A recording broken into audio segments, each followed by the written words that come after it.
ബേപ്പൂരിനും അഴീക്കലിനും ഇടയിൽ ചരക്ക് കപ്പലിന് തീപിടിച്ചു. കൊളംബോയിൽ നിന്ന് മുംബൈയിലേക്ക് പോവുകയായിരുന്ന വാൻഹായ് എന്ന ചരക്ക് കപ്പലിനാണ് തീപിടിച്ചത്.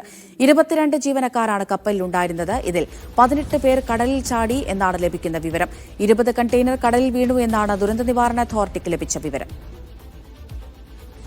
സാജു വിവരങ്ങൾ നൽകാനായി ചേരുന്നുണ്ട്. സാജു, ഇത് കൃത്യമായി എവിടെയാണ് ഈ കപ്പലിന് തീപിടിച്ചത്? കേരള തീരത്തിനടുത്താണോ? നേരത്തെ തന്നെ ഇത്തരത്തിൽ അപകട വാർത്തകൾ പുറത്തു വന്നിട്ടുണ്ടായിരുന്നോ? കേരളത്തിൽ നിന്ന് 120 കിലോമീറ്റർ അകലെ ഏതാണ്ട് 66 നോട്ടിക്കൽ മൈൽ അപ്പുറമാണ് അപകടം സംഭവിച്ചിരിക്കുന്നത് എന്നാണ് കപ്പലിന് തീപിടിച്ചിരിക്കുന്നതാണ്. വാൻഹായ് എന്ന ചരക്ക് കപ്പലിനാണ് തീപിടിച്ചിരിക്കുന്നത്. സിംഗപ്പൂരിൽ രജിസ്റ്റർ ചെയ്തിട്ടുള്ള കപ്പലാണ് ഇത്.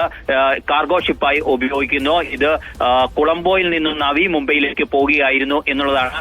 മെയ് 25-ന് മറ്റ് സ്ഥലങ്ങളിൽ നിന്നും യാത്ര വന്ന് 7-ാം തീയതിയാണ് ഇത് കൊളംബോയിൽ എത്തിയത്. കൊളംബോയിൽ നിന്നും തിരിച്ച് നവി മുംബൈയിലേക്കാണ് കപ്പൽ പോയിക്കൊണ്ടിരുന്നത്. 10-ാം തീയതി രാവിലെ 4:30-ന് ഇത് നവി മുംബൈയിൽ എത്തേണ്ടിയിരുന്ന കപ്പലാണ്. ഈ കപ്പലാണ് കേരള തീരത്ത് നിന്നും 120 കിലോമീറ്റർ അകലെ കടലിൽ വെച്ച് തീ പിടിച്ചിരിക്കുന്നത്.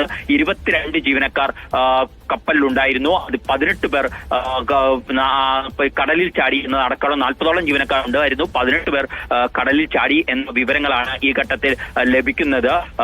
സംസ്ഥാന സർക്കാരിന് കോസ്റ്റ് ഗാർഡിൽ നിന്നാണ് ഇത് സംബന്ധിച്ച ഔദ്യോഗികമായ അറിയിപ്പ് ലഭിച്ചിരിക്കുന്നത്.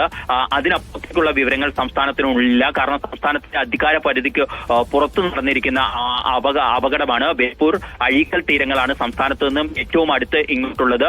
സംസ്ഥാനത്ത് ഇപ്പോൾ കൊച്ചിയിൽ നിന്നുള്ള നേവി കോസ്റ്റ് ഗാർഡുകളുടെ ഷിപ്പുകൾ പ്രദേശത്തേക്ക് തിരിച്ചിട്ടുണ്ട്. രക്ഷാപ്രവർത്തനമാണ് പ്രാഥമികമായും ദൗത്യമായിട്ടുള്ളത്. കാരണം കപ്പൽ തീപിടിച്ചുകൊണ്ടിരിക്കുകയാണ്. കപ്പൽ ഇപ്പോഴും മുങ്ങിയിട്ടില്ല എന്ന വിവരങ്ങൾ തന്നെയാണ് ലഭിക്കുന്നത്.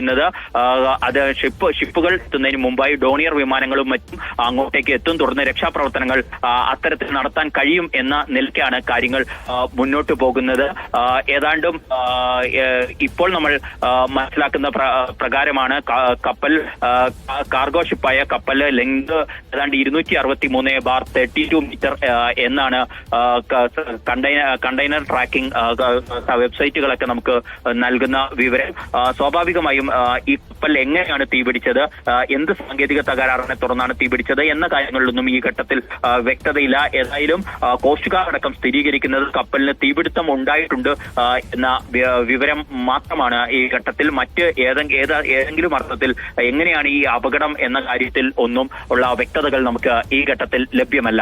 സാജു, രക്ഷാപ്രവർത്തനം അത് തന്നെയാണ് അത്യാവശ്യം. കാരണം 22 ജീവനക്കാർ ഈ കപ്പലിലുണ്ട് എന്ന് മനസ്സിലാക്കുന്നു. അതിൽ തന്നെ നിരവധി പേർ കടലിലേക്ക് ചാടി എന്നുള്ള വിവരങ്ങളും പുറത്തു വരുന്നുണ്ട്. ഇപ്പോൾ നിലവിൽ രക്ഷാപ്രവർത്തനത്തിനായി ആരൊക്കെ പുറപ്പെട്ടിട്ടുണ്ട്? ഇപ്പോൾ രക്ഷാപ്രവർത്തനങ്ങൾ എത്രത്തോളം പുരോഗമിക്കുന്നു എന്നത് സംബന്ധിച്ചുള്ള ഔദ്യോഗികമായ സ്ഥിരീകരണങ്ങൾ ഒന്നും തന്നെ നമുക്ക് ഈ ഘട്ടത്തിൽ ലഭ്യമല്ല. കാരണം ഇത്തരത്തിൽ അപകടം സംഭവിച്ചിട്ടുണ്ട്. രക്ഷാപ്രവർത്തനത്തിനായി ഷിപ്പുകൾ കേരള തീരത്ത് നിന്ന് പുറപ്പെട്ടിട്ടുണ്ട് എന്ന അടക്കമുള്ള വിവരങ്ങൾ മാത്രമാണ് നമുക്ക് ഈ ഘട്ടത്തിൽ ലഭ്യമാകുന്നത്. സ്വാഭാവികമായും ഏതാണ്ട് 120 കിലോമീറ്റർ കേരള തീരത്തു നിന്നും അകലെയാണ്. അങ്ങോട്ടേക്ക് രക്ഷാപ്രവർത്തന ദൗത്യത്തിനുള്ള കപ്പലുകളും മറ്റും എത്തിച്ചേരേണ്ടതുണ്ട്. ഹെലികോപ്റ്റർ അതിന് മുന്നോടിയായി തന്നെ അവിടേക്ക് എത്തിച്ചേരും എന്നാണ് കരുതുന്നത്. അതിൽ എത്ര കടലിലേക്ക് ചാടിയ ജീവനക്കാർ സ്വാഭാവികമായും അവർ ലൈഫ് റാഫ്റ്റിലോ മറ്റോ ആണോ ഉള്ളത് അതടക്കമുള്ള കാര്യങ്ങളിൽ വ്യക്തത വരേണ്ടതുണ്ട്. അങ്ങനെയുണ്ടെങ്കിൽ അവരെ വളരെ വേഗത്തിൽ കടലിൽ ഉള്ളവരെ വേഗത്തിൽ രക്ഷപ്പെടുത്താനുള്ള കഴിയുമൊക്കെ ചെയ്യും. ഹെലികോപ്റ്റർ മാർഗം രക്ഷാപ്രവർത്തനങ്ങളും മറ്റും നടത്താൻ കഴിയും. പക്ഷെ അത് സംബന്ധിച്ചൊക്കെ കൂടുതൽ വ്യക്തത ഇനിയും നമുക്ക് ഏജൻസികളിൽ നിന്നും ലഭ്യമാവേണ്ടതുണ്ട്. സാജു, കുറച്ച് ദിവസങ്ങൾക്ക് മുമ്പ് എൽസാ-3 എന്ന കപ്പൽ അപകടം നമ്മൾ കണ്ടതാണ്. അതിൽ നിന്ന് കണ്ടെയ്നറുകൾ മറിഞ്ഞ പല നമ്മുടെ കേരള തീരത്തേക്ക് എത്തുന്നത് നമ്മൾ കണ്ടു. അതുപോലെ തന്നെ അതിനുള്ളിലുള്ള സാധനങ്ങൾ എന്തൊക്കെയാണ് എന്നുള്ളൊരു ആശങ്കയൊക്കെ ഉണ്ടായിരുന്നു. നിലവിൽ ഇപ്പോൾ ഈ 71 നോട്ടിക്കൽ മൈൽ എന്ന് പറയുമ്പോൾ അത് നമ്മളെ സംബന്ധിച്ച് ആശങ്കപ്പെടേണ്ട ഒരു സാഹചര്യം ഉണ്ടോ ഇപ്പോൾ നിലവിൽ?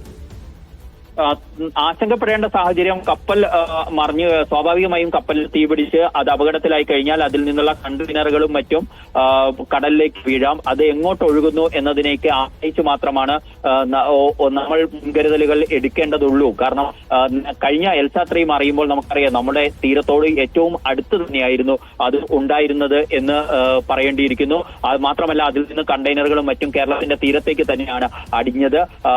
ഇപ്പോൾ കണ്ടെയ്നറുകൾ ഏതാണ്ട് മുംബൈന് 50ഓളം കണ്ടെയ്നറുകൾ കടലിൽ വീണിട്ടുണ്ട് എന്നതടക്കമുള്ള വിവരങ്ങൾ വരുന്നുണ്ട്. സ്വാഭാവികമായും അതിലൊക്കെ എന്തൊക്കെ വസ്തുക്കൾ ഉണ്ട് എന്നതിനെയൊക്കെ ആശ്രയിച്ചുള്ള മുൻകരുതലുകളാണ് എടുക്കേണ്ടത്. പക്ഷെ ഇപ്പോൾ അത്തരം ഒരു സാഹചര്യം ഏതെങ്കിലും കേരള തീരത്ത് ഭയപ്പെടേണ്ട ഒരു സാഹചര്യം ഇല്ല എന്നാണ് നിലവിൽ ഉള്ള വിലയിരുത്തൽ.